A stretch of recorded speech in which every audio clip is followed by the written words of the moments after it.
Guys, ituturo sa inyo paggamit ng grass cutter. Una, yan isang regular na grass cutter. Luma na yan, pero kahit luma, same lang, no? Una, switch on. On. Okay. Next, kapag buwan siyang hindi nagamit, araw, o matagal, para hindi siya hard starting, papansin nyo, sa hose na to, meron parang pump dito sa ilalim. Ayan, o. Didiinan nyo lang yan, ayan, o. Kita nyo? Mga 3, 4 na beses. Yan. Once yun na napump nyo na yung gasolina, ito, choke po yan, guys. Iaangat nyo yan, naka-choke. Pag nakababa, ibig sabihin nakakahinga siya.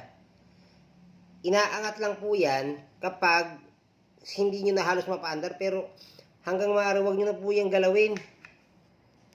Kasi once na gumamit kayo ng choke, may problema na po yung grass cutter. No? Ngayon try natin kung aandar siya, no?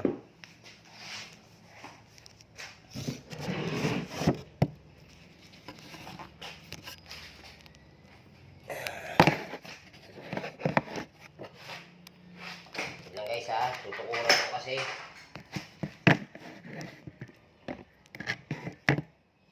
Yan.